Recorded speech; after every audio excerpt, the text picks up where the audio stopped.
Hi guys, इस video में हम एक नया चैप्टर स्टार्ट करेंगे जिसका नाम है सर्कुलेटरी सिस्टम।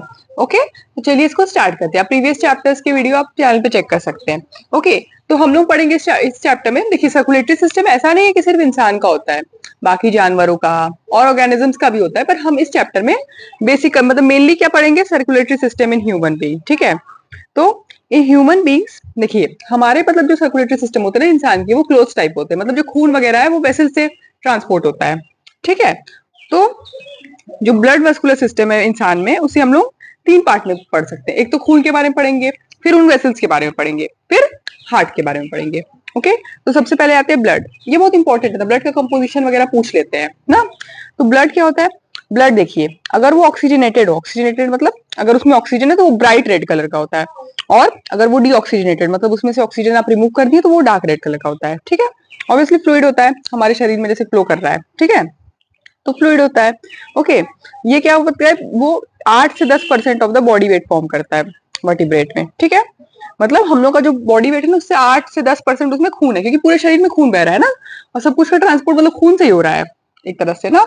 अब देखिए, आपने कभी देखा होगा ना कि अगर आपको मुंह कुछ ऐसे कुछ खाने में कुछ छिल जाए मुंह में, अगर स्पेशली, देखिए खून तो आपको समझ में आएगा ना कि दांत में अगर कोई चोट लग जाए या फिर गम्स में चोट लग जाए, तो आप देखते हैं ना, नमकीन सा टेस्ट होता है उसका।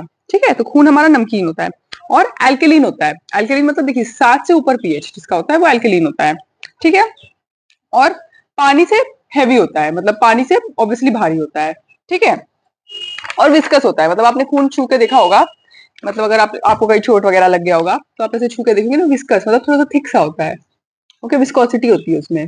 ओके, आपने देखा होगा जरूर, कभी ना कभी तो आपको जरूर चोट लगा होगा, तो चोट लग जाए तो आप देखेंगे ना, थोड़ा सा थिक सा विस्कस सा होता है। ठीक है, और वो हमेशा ब्लड वेसल्स में सर्कुलेट करता रहता है। ओके, तो हमारा जो हार्ट है, हार्ट बहुत मेन होता है ऑब्वियसली। दिल धड़कना बंद कर जाए तो इंसान की डेथ हो जाती है। ओके, तो हार्ट क्या करता है? वो आर्टरीज में पंप करता है उस खून को। ठीक है, आर्टरीज में पंप करता है और वो दूसरे दूसरे ऑर्गन्स तक ले जाते हैं। और उसके बाद जो जो जो मटेरियल्स का एक्सचेंज, सोचिए ब्लड में जो मटेरियल है या फिर उस ऑर्गन्स में जो मटेरियल, वो चीजों का एक्सचेंज होता है। जो ब्लड में है वो उधर जाता है और ऑर्गन से इधर ब्लड में आता है। ठीक है, उसके बाद क्या होता है? वो हार्ट को वापस जाता है, क्योंकि हार्ट ही तो मतलब ऑक्सीजनेट करता है ना, फिर उसको वेन्स के थ्रू वापस हार्ट में आता है। फिर वही वाला साइकिल चलता रहता है। फिर वो आर्टरी में डालता है, ऑर्गन्स में जाते हैं, फिर वो वेन के थ्रू वापस आता है। इस तरह से होता है। ठीक है, अब खून का कंपोजिशन देखते हैं, ये भी पूछता है।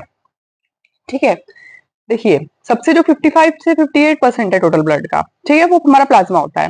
ठीक है, तो व्हाट इज प्लाज्मा पूछता है तो आप बोलेंगे कि it is the fluid part of the blood that forms 55 to 58% of the total blood. ठीक है, और प्लाज्मा के अलावा जो हमारा होता है वो फॉर्म्ड एलिमेंट्स होते हैं, सेलुलर एलिमेंट्स या corpuscles, RBC WBC platelet corpuscles ना, कॉर्पसेल्स कहते हैं। ठीक है, and cell structures that form, obviously बाकी तो यही होगा 42 to 45% ऑफ टोटल ब्लड। ठीक है, अब plasma, plasma is straw colour. Straw मतलब यार आप समझ सकते हैं, लाइट येलो, एकदम हल्का सा येलो उस तरह का होता है, स्ट्रॉ कलर का।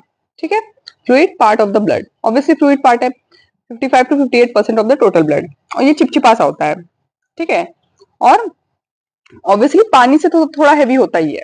ओके, पानी से बना होता है, बट पानी से मतलब हैवी होता है। देखिए, वाटरी वाटरी होता है, लेकिन पानी से हैवी होता है। ठीक है, about 90% of the plasma is made up of water, मतलब उसका मेन कंपोनेंट वाटर होता है। ठीक है, बाकी जो 10% उसमें अलग अलग सब्सटेंसेस होते हैं, जैसे कि ब्लड का प्रोटीन हो गया, इनऑर्गेनिक सॉल्ट हो गया, ये इंपॉर्टेंट है ना। ये प्लाज्मा क्या क्या होता है? तो 90% पानी होता है, बाकी जो होता है blood protein, inorganic salt, digested food. ठीक है, जो वेस्ट मटेरियल्स हुआ, हॉर्मोन्स हो गया, एंटीटॉक्सिन एंड गैसेस। एंटीटॉक्सिन मतलब आपका कोई सोचिए टॉक्सिन रिलीज हुआ है। ठीक है, तो उसको उसके साथ लड़ने के लिए जो एंटीटॉक्सिन जनरेट होते हैं। ठीक है, वो अगर टॉक्सिन को मतलब उसका इफेक्ट को खत्म कर देगा, न्यूट्रलाइज कर देगा, वो है जैसे एंटीबॉडीज होते हैं उस तरह से। ठीक है, अब देखिए, फॉर्म्ड सेल्यूलर एलिमेंट्स, ये सेल्यूलर एलिमेंट्स है, मतलब प्लाज्मा, मतलब खून में प्लाज्मा के अलावा सेल्यूलर एलिमेंट्स होता है, हमने कहा। ठीक है, तो ये क्या होता है? शेप स्ट्रक्चर, हाँ, ये इसको माइक्रोस्कोप पे देख सकते हैं हम लोग, आप हमने बीएससी में देखा भी है। ओके, तो ये लोग क्या होते हैं? सेल्स होते हैं, सेल लाइक स्ट्रक्चर होते हैं जो खून में प्रेजेंट होते हैं। ऑब्वियसली 40 to 45% ये खून में होते हैं। तीन टाइप के होते हैं, आरबीसी, डब्ल्यूबीसी, प्लेटलेट्स। आपने ये सुना होगा, रेड ब्लड कॉर्पसेल्स, एरिथ्रोसाइट, किसको क्या कहते हैं, ये भी बहुत इंपॉर्टेंट है। ठीक है, देखिए इतना आपको जानना चाहिए, क्योंकि ना ये पूछ लेता है कि प्लाज्मा क्या होता है, तो आपको बताएंगे। फिर पूछे, अगर पूछेगा कि फॉर्म्ड एलिमेंट्स कौन कौन से होते हैं, आप बोलेंगे RBC, WBC, platelets, erythrocyte, RBC, जो स्पेलिंग भी एकदम सही सही, और blood plates, thrombocyte. Blood platelets तो आप बहुत ही अभी सुनते होंगे, नहीं, आरबीसी डब्ल्यूबीसी भी सुना होगा, पर ब्लड प्लेटलेट्स क्योंकि बोलता है प्लेटलेट गिर गया, उसका प्लेटलेट काउंट ड्रॉप हो गया, जब डेंगू वगैरह होता है या किसी भी इन्फेक्शन में हो जाता है, पर डेंगू में बहुत आप सुने होंगे। ओके, तो अब देखिए, अब हम आएंगे रेड ब्लड कॉर्पसेल्स पे, ठीक है। तो हमने पहले ही बोला कि रेड ब्लड कॉर्पसेल्स को क्या बोलते हैं, एरिथ्रोसाइट बोलते हैं, ठीक है। इनके पास होता है हीमोग्लोबिन, ओके, ये बहुत इंपॉर्टेंट है। जो हमारा ऑक्सीजन कैरियर होता है ना, जिससे मतलब हम लोग सोचे एक तरह से जिंदा है, क्योंकि सारे सेल्स को ऑक्सीजन की जरूरत होती है हमारे शरीर में, सारे ऑर्गन्स को। तो ये जो हीमोग्लोबिन होता है ना, इसमें आयरन होता है और ये हमारा ऑक्सीजन कैरियर होता है, ठीक है। तो हीमोग्लोबिन क्या करता है, ऑक्सीजन के साथ कंबाइन करके ऑक्सी हीमोग्लोबिन बनाता है, ठीक है। फिर वो जो उसने ऑक्सीजन के साथ कंबाइन किया, उस ऑक्सीजन को वो सेल तक पहुंचाता है, ठीक है। इसलिए बहुत इंपॉर्टेंट है भाई, ऑक्सीजन का ट्रांसपोर्ट कितना इंपॉर्टेंट आप समझते ही हैं, ठीक है।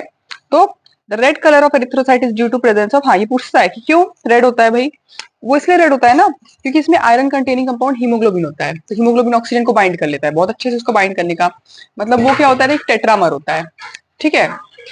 मायोग्लोबिन का टेट्रामर होता है, वो ऑक्सीजन को फटाक से बाइंड कर लेगा और सेल्स तक सोचिए कि टारगेट ऑर्गन में लेके वहां पे छोड़ देगा ऑक्सीजन को, और वो जगह उसको ऑक्सीजन मिल जाएगा उस सेल को जिसको चाहिए था, ठीक है। Mature red blood cells are minute, ठीक है। जो मैच्योर रेड ब्लड सेल होते हैं छोटे होते हैं, बाइकॉनकेव जैसे होते हैं, आपने कॉनकेव लेंस कॉन्वेक्स लेंस पढ़ा होगा ना, ये बाइकॉनकेव शेप के होते हैं, ठीक है। अभी हम देखेंगे आगे। एंड डिस्क शेप्ड, ठीक है, डिस्क शेप के आप ये देख सकते हैं, बाइकॉनकेव देख रहे हैं आप, और डिस्क शेप का, डिस्क का तो लग ही रहा है, और बाइकॉनकेव का भी देखिए, ऐसा ऐसा ऐसा ऐसा, ओके। तो आपको देखिए क्या है ना, कि अगर आप सोचिए डायग्राम बना देंगे तो अच्छा ही है, बगल में अगर आप बना दें, पर अगर पूछा है तो बना, तब तो बनाना ही पड़ेगा, वरना नहीं पूछा जाए फिर भी आप बना सकते हैं समझाने के लिए टीचर को, ठीक है, अच्छा इंप्रेशन पड़ता है, ओके। अब देखिए ये हमारा था क्या, आरबीसी, ठीक है। अब देखिए जो हीमोग्लोबिन होता है ना हमारे आरबीसी में, ठीक है, यही होता है, ये यही मतलब इसकी वजह से ही ना जो हमारा खून है वो ऑक्सीजन का कैरियर है, ठीक है। तो क्या करते हैं लंग्स, अब देखिए सांस हम लोग लेते हैं तो भाई बाहर से ऑक्सीजन ले रहे हैं, जो पेड़ वगैरह बना रहे हैं उसको हम अंदर ले रहे हैं लंग्स से, ठीक है। उसको ही टिश्यूज तक पहुंचाना, क्योंकि देखिए बस लंग्स अंदर लेने से तो नहीं होगा, उसको तो पूरे ऑर्गन्स में पहुंचाना है।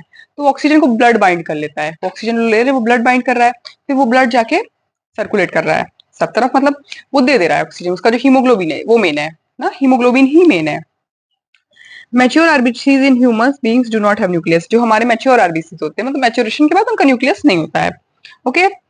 तो अब होता है कि क्यों, अब देखिए जब वो इमेच्योर होते हैं तो उस वक्त न्यूक्लियस होता है, पर बाद में जब वो मैच्योर होते हैं तो उनका न्यूक्लियस हट जाता है, क्यों, क्योंकि हीमोग्लोबिन के लिए स्पेस बना देता है, क्योंकि भाई हीमोग्लोबिन तो मतलब उसी में ऑक्सीजन तो उसमें बाइंड करेगा ना, तो अगर सोचे न्यूक्लियस होगा तो स्पेस लेगा, पर अब हीमोग्लोबिन के लिए स्पेस देता था, ताकि हीमोग्लोबिन हो उसमें तो वो फटाफट ऑक्सीजन को बाइंड कर देगा, ठीक है।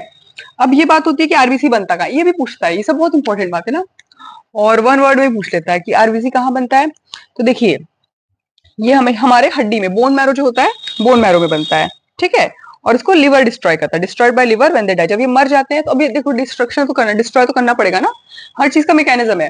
अब देखिए कोई इंसान मतलब इंसान या कोई जानवर मर जाता है तो हम लोग ऐसे इसको छोड़ नहीं देते हैं, भाई इसको डिस्ट्रॉय, इसको जला देते हैं, फिर जो क्रिमेशन करते हैं, जो मतलब हो सकता है वो कर सकते हैं, मतलब कोशिश करते हैं कि हाँ इसको मतलब हटा दें, ओके। तो इस तरह से ये बोन मैरो में बनता है और इसको लिवर में डिस्ट्रॉय करते हैं, ठीक है। 100 से 120 दिन जीते हैं, देखिए बहुत इंपॉर्टेंट है कि बाइकॉनकेव है, डिस्क शेप है, बोन मैरो में बनता है, 100 से 120 दिन जीते हैं, इतना आपको पता होना चाहिए, ठीक है।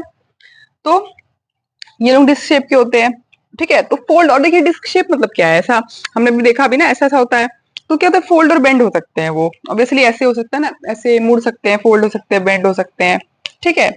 मतलब क्या, आप सोचिए कि पतला, ऐसा पतला सा ब्लड वेसल है ना, अब इसमें से भाई पास होना है, तो भाई ये तो कंपोनेंट है खून के ना, जब खून पास होगा तो ये लोग तो पास हो ही रहेंगे। तो वही बात है ना कि ये डिस्क शेप होने की वजह से क्या होता है ना, ये पतला सा सोचिए आपका ब्लड वेसल वगैरह है, एकदम पतला सा ट्यूब है, उसके अंदर से अब सोचिए जैसे आ रहा था, ऐसा सा था, तो फोल्ड होकर से छोटा या फिर मुड़ के ऐसे वो अंदर से चला जा सकता है ब्लड वेसल के, यही बोल रहे हैं हम, ठीक है। छोटे ब्लड वेसल से भी पास हो सकता है, यही मतलब है हमारे बोलने का, ठीक है।